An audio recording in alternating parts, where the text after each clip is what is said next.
নমস্কার বন্ধুরা, তোমরা কেমন আছো? আশা করছি তোমরা ভালো আছো। আমিও ভালো আছি। আমি একটা ছোট্ট একটা জিনিস বানিয়েছি, সেটাই তোমাদের সঙ্গে শেয়ার করছি। দেখো, বিউলির ডাল দিয়ে আমি আজকে দই বড়া বানিয়েছি। সেই দই বড়াটা তোমাদের সঙ্গে শেয়ার করছি। দেখো, বিউলির ডালটা আমি আগের দিন রাত্রিরে ভিজিয়ে রেখেছিলাম। তারপরে সকালবেলায় সেই ডালটাকে ভালো করে ধুয়ে নিয়ে তারপরে আমি দেখো মেশিনে পিষিয়ে নিচ্ছি। দেখো, দই বড়া করার জন্য মেশিনে পিষিয়ে নিয়ে একটা চামচের সাহায্যে তোমার ইয়েটাকে ফাটিয়ে নিচ্ছি ব্যাটারটাতে।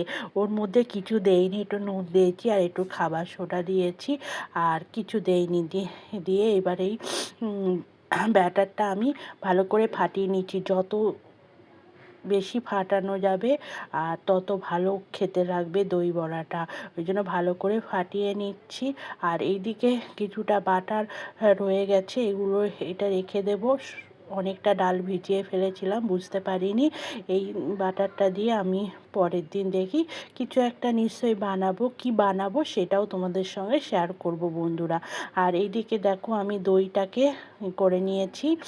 দইটাকে ভালো করে মেশিনে ফাটিয়ে ওর মধ্যে দেখো আমি জিরে ধনের গুঁড়ো, চাট মশলা, বিট লবণ, এগুলো সব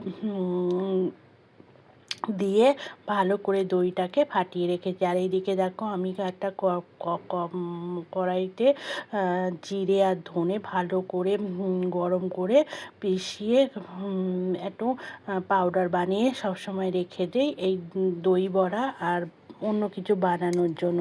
সেটাই আমি কৌটোয় বানিয়ে রেখে দিয়েছি। ওটাই আমি এর মধ্যে দেখো দিচ্ছি। দেখো, জিরে ধরে গুঁড়ো দিয়েছি, চাট মশলা দিচ্ছি, আর তোমার নুন তো আছেই। এইগুলো দিয়ে ভালো করে আমি দইটাকে ফাটিয়ে রেখে দিয়েছি। আর এইদিকে দেখো, যে বড়াটা করার জন্য যে ব্যাটারটা করছিলাম, ওর মধ্যেও কিছু চাট মশলা দিলাম আর জিরে ধনের গুঁড়ো দিলাম। দিয়ে আবার কিন্তু আমি এইটাকে ভালো করে ফাটিয়ে নেবো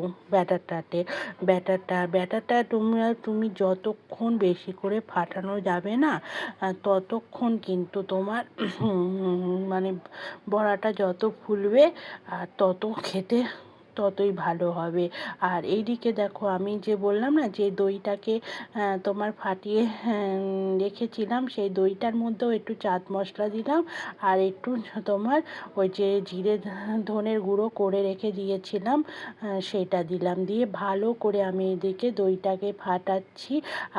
আর ওইদিকে তোমাদের দাদাভাইকে বললাম কি না বড়াগুলো ভাজতে। তোমাদের দাদাভাই বড়াগুলো ভাজছে আর আমি এইদিকে দইটাকে ভালো করে ফাটিয়ে নিচ্ছি। আগে তো মেশিনে আমি দইটাকে ভালো করে মিক্স করে নিয়ে তারপরে আমি কিন্তু একটু অল্প সামান্য জল দিয়েছি, দিয়ে আরও ভালো করে মিক্স করছি। আর এদিকে দেখো, কড়াইতে তেল বসিয়েছি আর তোমাদের দাদাভাইকে বললাম অল্প অল্প করে ছোট ছোট করে বড়াগুলো দিয়ে দিতে। তাদের দাদাভাই অল্প অল্প ছোট ছোট করে বড়াগুলো দিয়ে দিচ্ছে। আর আমি একটুখানি এই ফাঁকে ছবি তুলে নিচ্ছি। তারপরে আমি প্রথমের বড়াগুলো তোমাদের দাদাভাই ভেজেছে, তারপরে সেকেন্ড বড়াগুলো সব কটা আমি ভেজেছি বন্ধুরা। দেখো বন্ধুরা, দেখছো কীরকম ফুলেছে। তুমি ব্যাটারটা যতক্ষণ ধরে ফাটাবে না, ততক্ষণ ধরে কিন্তু তোমার ফুলবে। আর যত ফুলবে তত কিন্তু দইয়ের মধ্যে দিলে কিন্তু রসটা ঢুকে যাবে বন্ধুরা। আর দেখো কত বড় বড় হয়েছে আর ভালোই কিন্তু ফুটেছে বন্ধুরা, দেখতেই পাচ্ছ কত সুন্দর ফুটেছে। আর এইদিকে দেখো, আমি বড়াগুলো কিন্তু দইয়ের মধ্যে দিয়ে দিয়েছি। দেখছো, দইয়ের মধ্যে কিন্তু আমি বড়াগুলো দিয়ে দিয়েছি। কত সুন্দর কিন্তু দই ঢুকে ওর মধ্যে কিন্তু তোমার বড়াগুলো ফুলে উঠেছে আর ভালোই কিন্তু দই ঢুকে গেছে। আর এইদিকে আমি একটু ইমলির চাটনি করেছি।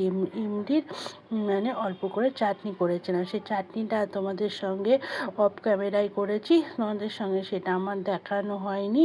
পরের দিন যদি সুযোগ পাই কোনো দিন আবার তোমাদের সেই চাটনিটা দেখাবো। দেখো কিন্তু সব কিছু আমার রেডি হয়ে গেছে আর ছেলে মেয়েকে খেতে দিচ্ছি। দেখো, দই বড়া আর তোমার ঝুরি ভাজা আর ইমলির চাটনি বন্ধুরা। ঘরোয়াভাবে এইভাবে বাড়িতে করে খাওয়াই ভালো বন্ধুরা। বাজার থেকে কিনে আনলে হয়তো একটু সুস্বাদু হবে। কিন্তু বাড়িতেও কিন্তু এইভাবে ঘরোয়াভাবে বানানো যায় বন্ধুরা। দেখো বন্ধুরা কত নরম হয়েছে আর ওর মধ্যে